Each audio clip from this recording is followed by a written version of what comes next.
ఎప్పుడైనా ఆలోచించారా, శివుడు ఎందుకు నాట్యం చేస్తున్నాడు?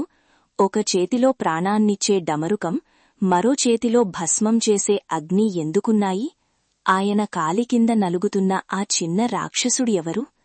ఇది కేవలం ఒక రాగి విగ్రహం కాదు, ఒక శిల్పం అంతకంటే కాదు.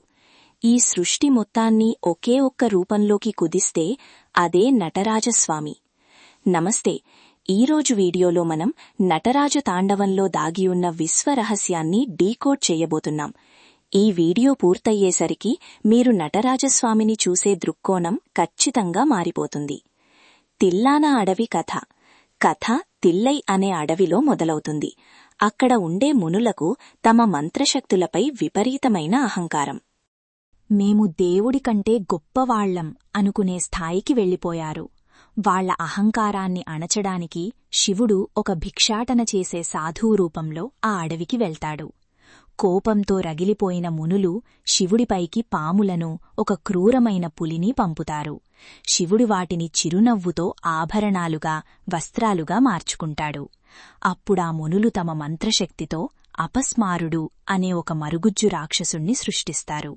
ఆ రాక్షసుణ్ణి తన కుడిపాదం కింద తొక్కిపట్టి శివుడు చేసిన ఆనంద తాండవమే ఈ నటరాజరూపం. ప్రతి అవయవంలో దాగియున్న సైన్స్. శివుడి నాట్యం 5 కాస్మిక్ యాక్షన్స్ అంటే 5 విశ్వప్రక్రియలను సూచిస్తుంది: సృష్టి, స్థితి, లయ, తిరోధానం మరియు అనుగ్రహం.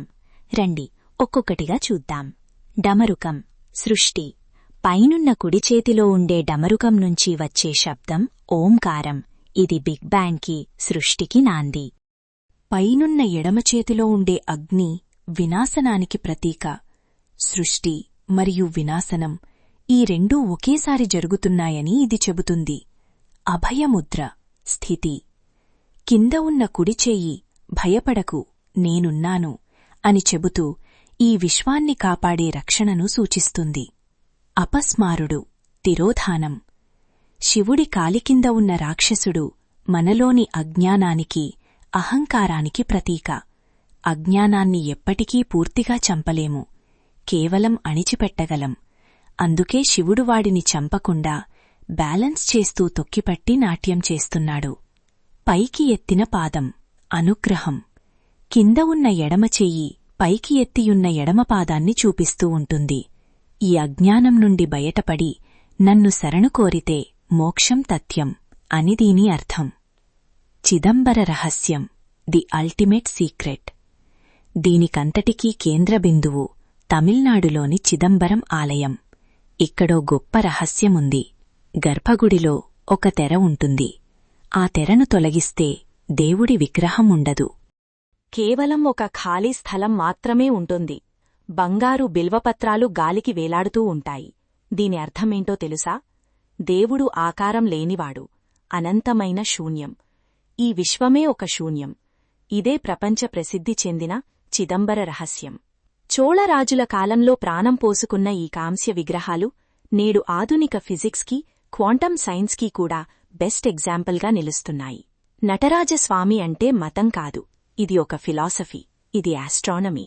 మన చుట్టూ ఉన్న విశ్వం మొత్తాన్ని కంప్రెస్ చేసి ఒకే ఒక ఫ్రేమ్లో పెట్టిన మాస్టర్ పీస్.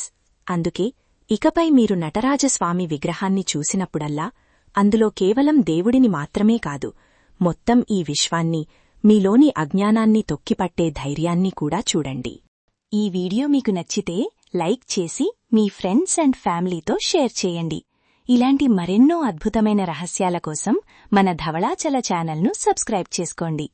కమెంట్స్లో ఓం నమః శివాయ అని రాయడం మర్చిపోకండి. నమః శంకరాయ.